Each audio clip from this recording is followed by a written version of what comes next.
Salary और veg में क्या? चलिए, तो हम अकाउंटिंग इक्वेशन का क्वेश्चन नंबर 3 ले रहे हैं। टीएस ग्रेवाल बुक से ये क्वेश्चन है। क्वेश्चन मैंने बोर्ड पे लिख दिया है ताकि आप लोग क्वेश्चन देख के सॉल्व कर सकें, जिनके पास अभी बुक्स अवेलेबल नहीं है। इस क्वेश्चन में अकाउंटिंग इक्वेशन हम कैसे करेंगे वो देखते हैं। सबसे पहला पॉइंट है स्टार्टेड बिजनेस विद कैश ₹50,000।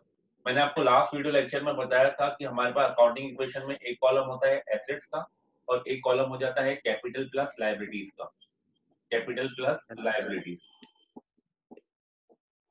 तो इसमें हमें क्या करना है, पहला वाला ट्रांजैक्शन जो है, अब मैं ट्रांजैक्शन को नहीं लिखूंगा, सिर्फ पॉइंट नंबर लिख रहा हूं मैंने पॉइंट नंबर लिखा है फर्स्ट। यहाँ पे हमने हेडिंग दे दी सीरियल नंबर। तो फर्स्ट ट्रांजैक्शन में क्या क्या बातें होंगी वो हम देखेंगे। एक बात मैंने आपको और बोली थी कि जब भी हम एसेट्स वगैरह को लेते हैं तो यहाँ पे कॉलम कितना ब्रॉड छोड़ना है ताकि आपको सारे एसेट्स आ जाएं। बट इस क्वेश्चन में क्योंकि सिर्फ 5 ही पॉइंट्स हैं तो यहाँ पर अगेन 2 या 3 एसेट ही होंगे, ठीक है ना। तो इसलिए हम इसमें सिंगल कॉलम भी बना सकते हैं। तो हमने यहाँ पर पहला पॉइंट जो लिखा है, सबसे पहले हमने ये कॉलम बना लिया एसेट्स, कैपिटल और लायबिलिटीज के लिए। इसमें अगर हम देखें हमारा फर्स्ट पॉइंट, तो फर्स्ट पॉइंट हमारा है स्टार्टेड बिजनेस विद कैश। तो हमारे एसेट्स में आ जाएगा कैश और यहाँ पर आ जाएगा कैपिटल। तो कैश कितना हो गया 50,000 और यहाँ पर कैपिटल भी हो गई हमारी 50,000। तो ये हमारी पहले ट्रांजेक्शन से अकाउंटिंग इक्वेशन ऐसे टैली रहेगी। सेकेंड में बोल रहे हैं सैलरीज पेड। सैलरीज जब हम पे करते हैं तो उससे हमारा कैश जाएगा। सैलरी हम पे करते हैं हमारे ऑफिस में। ऑफिस में जो भी लोग काम कर रहे होते हैं उनको हम सैलरीज पे करते हैं, और जो फैक्ट्री में लोग काम करते हैं उनको हम वेजेस पे करते हैं, है ना। तो जो फैक्ट्री वाले वर्कर्स होते हैं उनके लिए वर्ड जो यूज किया जाता है वो वेजेस यूज किया जाता है। जो ऑफिस में वर्कर्स होते हैं उनके लिए वर्ड यूज किया जाता है सैलरी।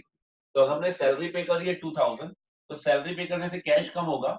और सैलरी एक एक्सपेंस है। सैलरी क्या है? एक खर्चा है। कोई भी खर्चा, ऐसा खर्चा जिसके बदले में कोई एसेट नहीं आ रहा है। सैलरी पे करने के बदले में क्या आ रहा है आपके पास? आपके पास सिर्फ सर्विसेज आ रही है। उस पर्सन से आप सर्विसेज ले रहे हो, कुछ बदले में फिजिकली आपके पास नहीं आ रहा है। तो ऐसा कोई भी खर्चा जिसके बदले में फिजिकली कुछ भी नहीं आएगा हमारे पास, तो वो खर्चे से हमारी कैपिटल कम होगी। वो खर्चे से हमारी कैपिटल कम होगी। अब क्यों कम होगी उसका लॉजिक लगाओ। बिजनेसमैन के लिए, बिजनेस के लिए कैपिटल एक लायबिलिटी होती है। अगर कोई खर्चा किया जा रहा है बिजनेस के थ्रू, तो वो खर्चे से प्रॉफिट कम होगा। और अगर प्रॉफिट कम होगा तो वो कम प्रॉफिट हम कहां से लेंगे? हम कैपिटल से ही चार्ज करेंगे, क्योंकि वो कम प्रॉफिट जो होगा वो ओनर को बियर करना पड़ेगा। खर्चे सारे ओनर को बियर करने पड़ेंगे और ओनर की ही कैपिटल होती है और ओनर की कैपिटल में से हम वो निकाल लेंगे। तो कोई भी खर्चा, जैसे मैंने कल लास्ट लेक्चर में भी बताया हुआ है आपको कि कोई भी प्रॉफिट होता है तो उससे हमारी कैपिटल बढ़ जाती है। इसी प्रकार से कोई भी खर्चा होगा तो हमारी कैपिटल कम हो जाएगी। तो अगर हम सेकंड पॉइंट की बात करें, सेकंड पॉइंट में बोल रहे हैं सैलरीज पे करा है आपने 2000, तो 2000 आपका कैश में से कम हो जाएगा। और क्योंकि ये एक्सपेंस है, इस एक्सपेंस के कारण आपकी कैपिटल भी कम हो जाएगी।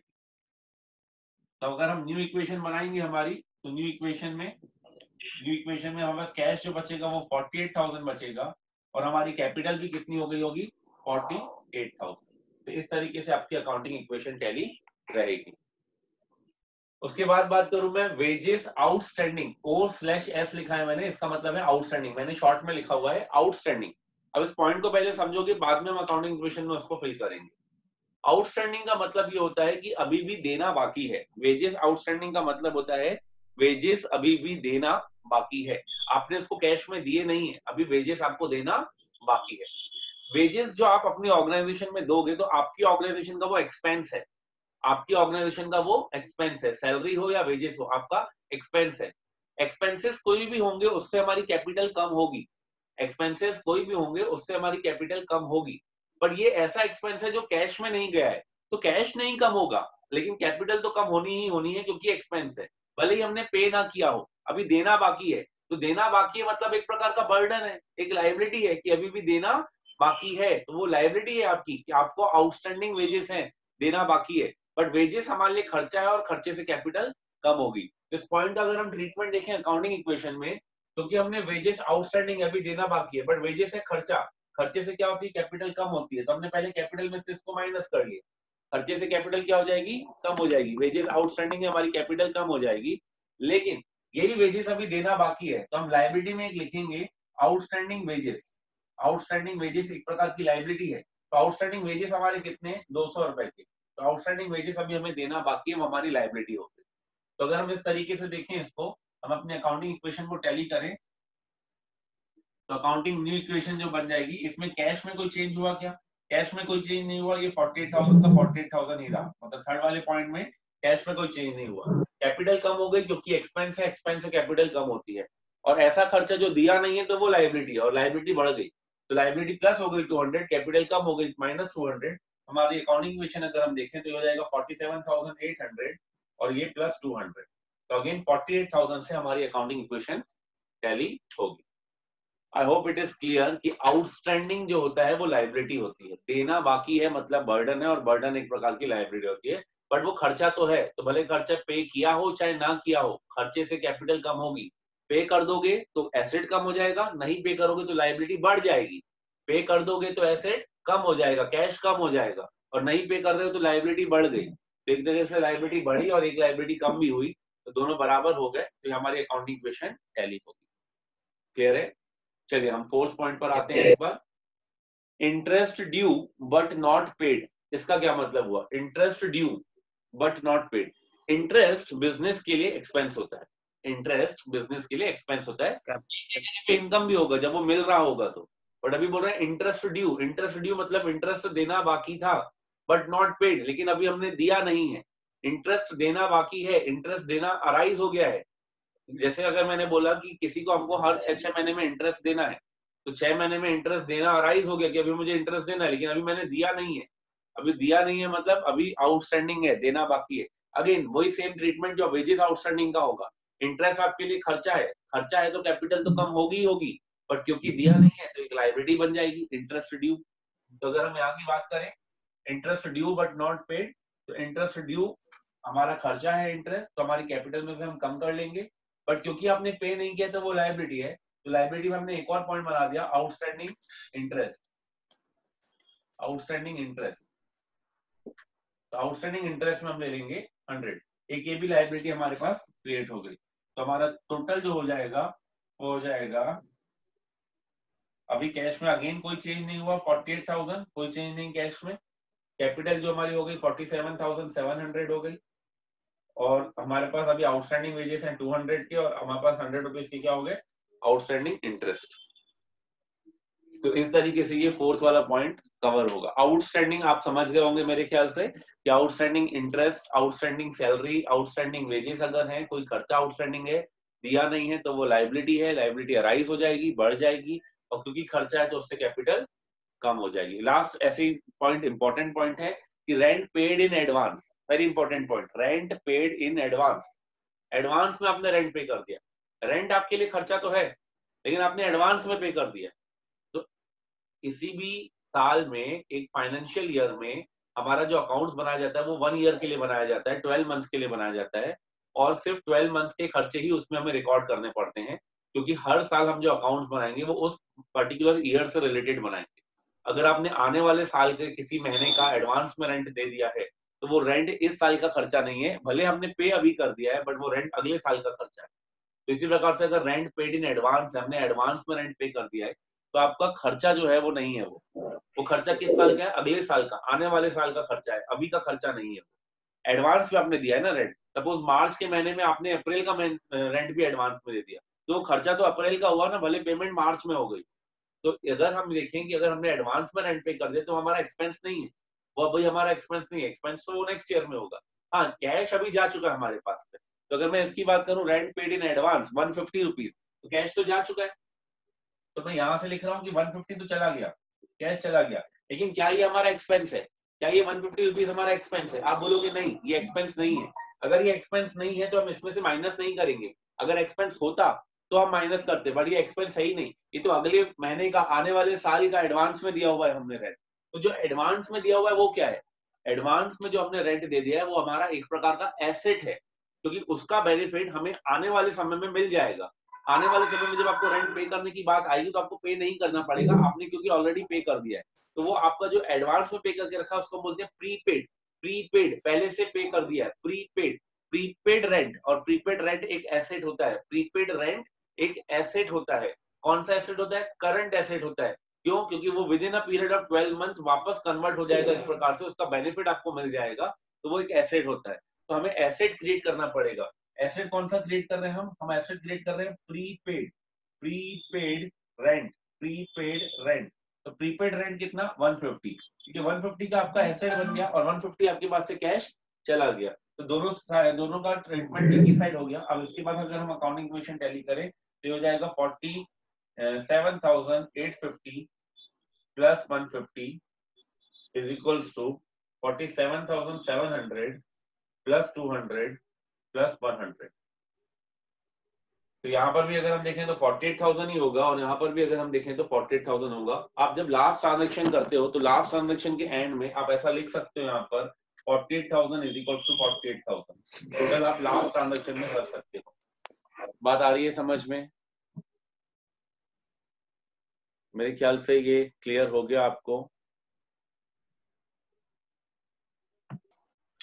चलिए एक और क्वेश्चन हम देख रहे हैं, क्वेश्चन नंबर 7 है टीएस ग्रेवाल बुक से। जब आपके पास बुक्स आ जाएंगी तो आप उससे कर पाएंगे। क्वेश्चन नंबर 7 मैंने लिख दिया है बोर्ड पर। फर्स्ट पॉइंट है स्टार्टेड बिजनेस विद कैश। ये बहुत कॉमन पॉइंट है जो हमने बहुत सारे क्वेश्चंस में कर लिया है। Assets is equals to capital plus liabilities, assets is equals to capital plus liabilities. ये हमारा फॉर्मेट हो जाता है। इसमें आपको एक कॉलम छोड़ लेना है जिसमें आप एसेट्स एंड लायबिलिटीज लिख लेंगे, तो देन आप क्वेश्चन स्टार्ट करोगे। सीरियल नंबर लिखते जाएंगे हम। सीरियल नंबर 1 की अगर हम बात करें स्टार्टेड बिजनेस विद कैश, तो आपके पास एक एसेट है कैश, कैश है अमाउंट 1 लाख, 1 लाख रुपए का कैश है और यहाँ पे आपके पास कैपिटल है, तो कैपिटल हमारे पास हो जाएगी 1 लाख। जो कैश हम बिजनेस में डालते हैं वही बिजनेस के लिए कैपिटल भी होता है, वो बिजनेस के लिए एसेट भी हो जाता है कैश के फॉर्म में और लायबिलिटी भी हो जाता है कैपिटल के फॉर्म में।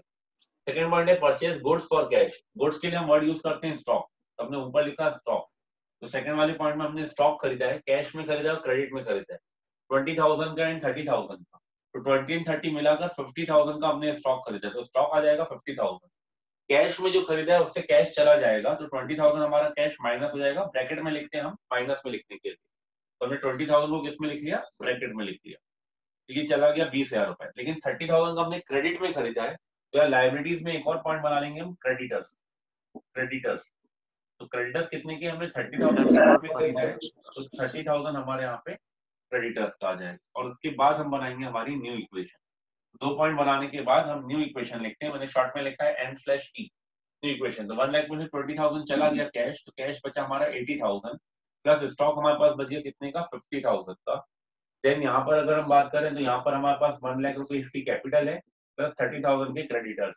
तो यहाँ पे देखिए 1,30,000 है, यहाँ का भी टोटल देखेंगे तो 1,30,000 होगा। तो ये फर्स्ट सेकंड पॉइंट आपको क्लियर है। थर्ड पॉइंट बहुत इंपॉर्टेंट पॉइंट है, sold goods for cash costing rupees 10,000। 10,000 की कॉस्ट के गुड्स को आपने बेचा है, कैश में बेचा है, and on credit costing rupees 15,000, और क्रेडिट में भी बेचा है कॉस्टिंग, कॉस्ट बेचा है, both at A profit of 20%। लेकिन कितने रुपए में बेचा है, 20% के प्रॉफिट पर बेचा है। तो अगर हम 10,000 का 20% निकालें, 10,000 का 20% होता है 2,000। 2,000 के प्रॉफिट में आपने बेचा है। 15,000 का 20% निकाले तो होता है 3,000। 3,000 के प्रॉफिट में आपने बेचा है। मतलब ये 10,000 वाले गुड्स जो है वो अपने 2,000 के प्रॉफिट मतलब 12,000 में बेचे और कैश में बेचे। तो आपके पास कैश कितना आएगा, 10,000 आएगा कि 12,000 आएगा, 12,000 आएगा। तो हमने कैश में लिखा यहाँ पर थर्ड वाले पॉइंट में कि कैश हमारे पास आएगा 12,000 क्योंकि हमने कैश में बेचा 12,000 का। एंड ऑन क्रेडिट, क्रेडिट में बेचा यानी उधार में बेचा है। अब उधार में कितने का बेचा है, 15,000 रुपए की कॉस्टिंग का बेचा है, बट प्रॉफिट में बेचा है। कितना प्रॉफिट में, 20% यानी 3,000 प्रॉफिट में। तो 15 प्लस 3 18,000 में आपने वो गुड्स सोल्ड करें। किसको बेचे, उधार में बेचे। तो उधार में किसको बेचते हैं हम, डेटर्स को। और डेटर्स हमारे क्या होते हैं, एसेट्स होते हैं। इसलिए हमने स्टॉक में के साथ एक और पॉइंट लिखा एसेट्स में डेटर्स। और डेटर्स कितने के हो जाएंगे, डेटर्स हो जाएंगे 18,000 के। ये पॉइंट आपको समझ में आना चाहिए। 15,000 के गुड्स थे लेकिन बेचे 18,000 में, तो डेटर्स से आप लोगे कितना, 18,000 लोगे। 15 अच्छा ये 10,000 के गुड्स थे लेकिन बेचे 12,000 में, तो कैश में आएगा कितना, 12,000। आपके पास से स्टॉक जाएगा कितने का, आपने कहा 10,000 का ये चला जाएगा, 15,000 का ये चला जाएगा, कॉस्ट से जाएगा ना, स्टॉक जाएगा तो कॉस्ट से जाएगा।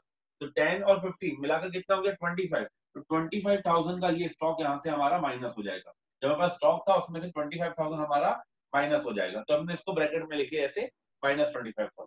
लेकिन अब एक बात ये समझना है, कि अगर हम यहाँ का नेटिंग ऑफ देखें तो 18 और 12 होता है 30, 30 माइनस 25, तो यहाँ पे कहीं ना कहीं प्लस हुआ है 5000, और वही 5000 क्या था आपका प्रॉफिट था, क्योंकि ये 10,000 की चीज को 12,000 में बेचा था, ये 15,000 की चीज को 18,000 में बेचा था, तो 2000 का यहाँ पे प्रॉफिट था, 3000 का यहाँ पे प्रॉफिट था। प्रॉफिट से हमेशा कैपिटल बढ़ती है, तो 2000 और 3000 मिलाकर कितना हो गया 5000, 5000 से हमारी क्या होगी कैपिटल इंक्रीज हो जाएगी, इसमें कोई चेंज नहीं हुआ। इस तरीके से ये वाला अकाउंटिंग इक्वेशन टैली होगा आपका। इसमें देखें 18,000 प्लस 12,000 कितना हो गया 92,000, 50,000 में से 25,000 माइनस हो गई, कितना बचा 25,000, और यहाँ पे कितना बचेगी 18,000। तो मिलाकर अगर हम देखें यहाँ पे कैपिटल हमारी हो जाएगी 1,05,000 और यहाँ पे क्रेडिटर्स कितने हो जाएंगे 30,000। तो नेटिंग ऑफ देखें तो 1,35,000 और यहाँ पर भी आप टोटल करेंगे तो 1,35,000, क्योंकि हमारा लास्ट पॉइंट है तो हम इसमें आखिरी में लिख सकते हैं 1,35,000 इज इक्वल टू 1,35,000। तो इस तरीके से ये क्वेश्चन कंप्लीट होगा। क्वेश्चन आप वीडियो को पॉज करके रिकॉर्ड कर सकते हैं और उसके बाद आप इसका सॉल्यूशन लिख सकते हैं, बट आपको प्रॉपर्ली इसको करते जाना है। यहाँ पर हम लिखेंगे न्यू इक्वेशन। तो ये हमारा क्वेश्चन है अकाउंटिंग इक्वेशन का, एक और काफी अच्छा क्वेश्चन था जिसको हमने किया। I hope the question is clear. चलिए इसी क्वेश्चन में मैं आपको बैलेंस शीट कैसे बनाते हैं वो भी बता रहा हूँ। बैलेंस शीट कैसे बनाएंगे हम, तो हमारी हेडिंग आ जाएगी बैलेंस शीट। बैलेंस शीट का फॉर्मेट क्या होता है, बैलेंस शीट का फॉर्मेट होता है हमने एक कॉलम बनाना है लायबिलिटीज का और अमाउंट लिखेंगे हम उसका, और एक कॉलम बनाना है एसेट्स का और अमाउंट लिखेंगे। जो लेफ्ट हैंड साइड में होता है वो होता है लायबिलिटीज, लायबिलिटीज लिखेंगे और यहाँ पे उसका अमाउंट लिखेंगे, और राइट हैंड साइड में होता है हमारा एसेट्स, एसेट्स लिखेंगे और यहाँ पर उसका हम अमाउंट लिखेंगे।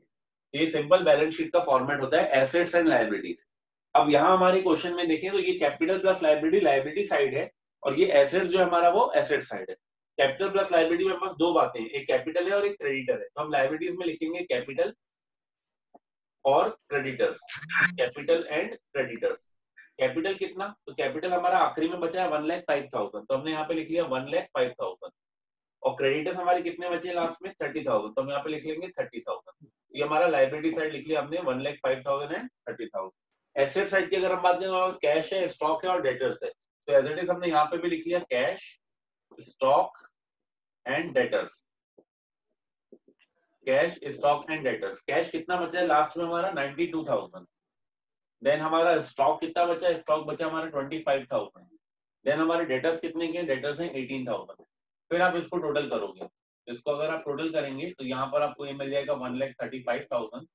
इसको डबल लाइन से क्लोज कर देते हैं टोटल को, और यहाँ पर भी अगर हम टोटल करेंगे तो आपको मिलेगा 1,35,000। तो इस तरीके से हमारी बैलेंस शीट टैली होनी चाहिए, एसेट्स और लायबिलिटीज हमेशा बराबर होने चाहिए। तो अकाउंटिंग इक्वेशन के बाद आपको बैलेंस शीट बनाने के लिए भी बोलते हैं, तो आखिरी में आपको जो भी एसेट्स और लायबिलिटीज हैं उसके थ्रू आप ऐसे बैलेंस शीट बना सकते हैं। ठीक है, असाइनमेंट जो आपको दिया जाएगा उससे आप क्वेश्चंस करेंगे, जिनमें बैलेंस शीट बोला होगा बनाने के लिए तो आप बैलेंस शीट भी बनाएंगे। चलिए आज इस वीडियो में हम इतना ही कवर कर रहे हैं, नेक्स्ट टॉपिक्स नेक्स्ट वीडियो से कवर